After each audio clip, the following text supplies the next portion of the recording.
Kilo का दे देंगे कितने देंगे।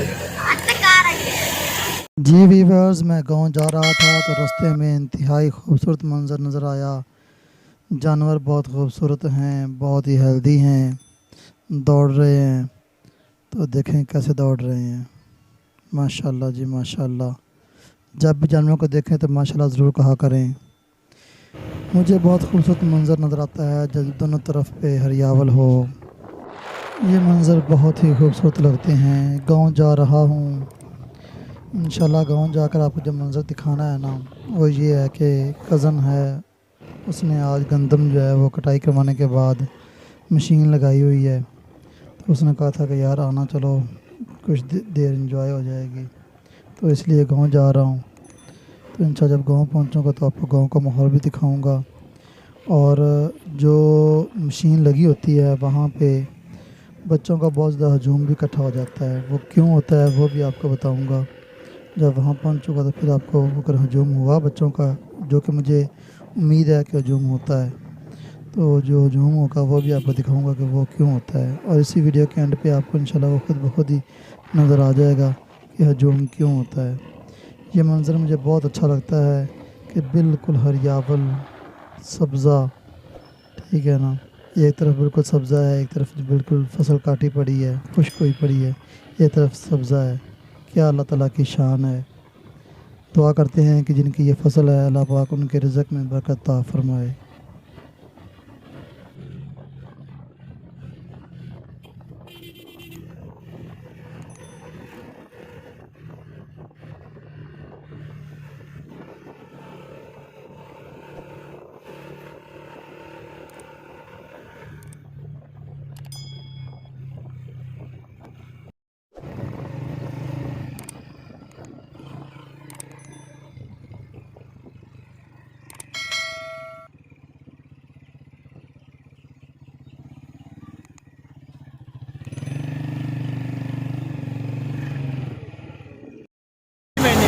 हरे पठे पे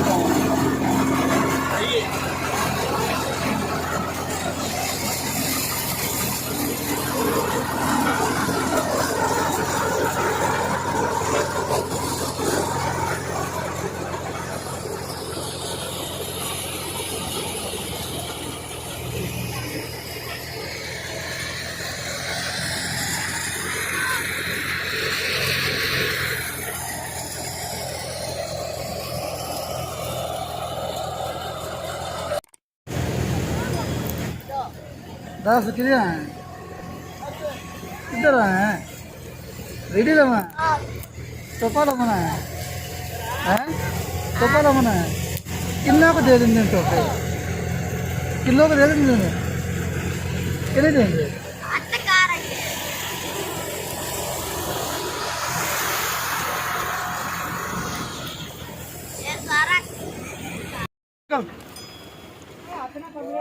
अपना शापर शापर आ चल चल भाई चल पुत्र निकल निकलो थे खलो ना मेरे लेके छोड़ दे आप आ दो। चल इन दो दिन में पा थोड़ी फेर दे और बस चल पुत्र ले चल बस बबली जाओ ला जाओ।